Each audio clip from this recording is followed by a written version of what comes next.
Kali ini, kita bakal bedah laporan keuangan Astra International tahun 2025. Tapi kita nggak cuma mau lihat angka loh, kita mau baca cerita di baliknya. Cerita tentang dari mana sebetulnya mesin pertumbuhan Astra ini datang dan kemana mereka mau melangkah. Yuk kita mulai? Langsung saja kita buka dengan angka yang fantastis, 507,4 triliun rupiah. Itulah total aset Astra di akhir tahun 2025.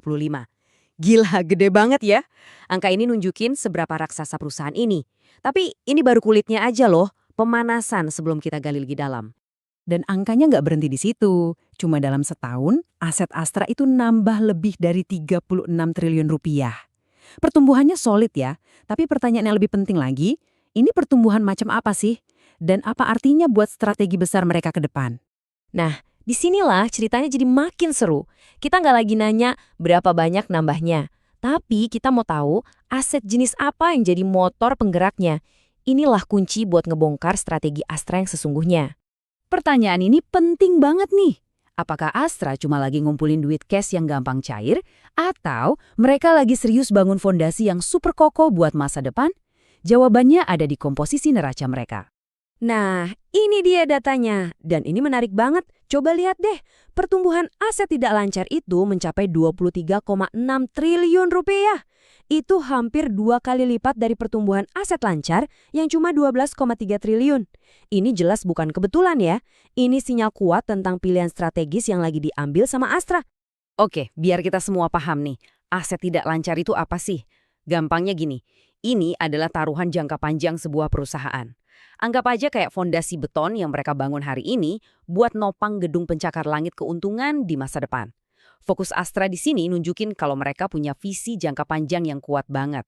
Oke, jadi kita udah tahu apa yang tumbuh, investasi jangka panjang. Sekarang yuk kita intip, siapa sih yang jadi motor utamanya di dalam kerajaan Astra ini? Nah, ini bagian yang mungkin bakal bikin kaget.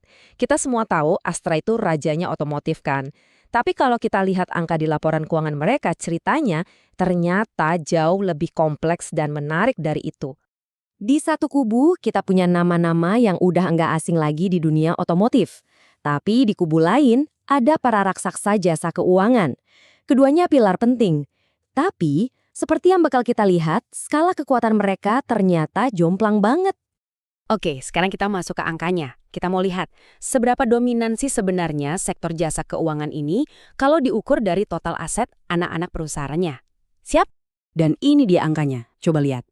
Total aset gabungan dari unit-unit utama jasa keuangan itu tembus 149,1 triliun rupiah.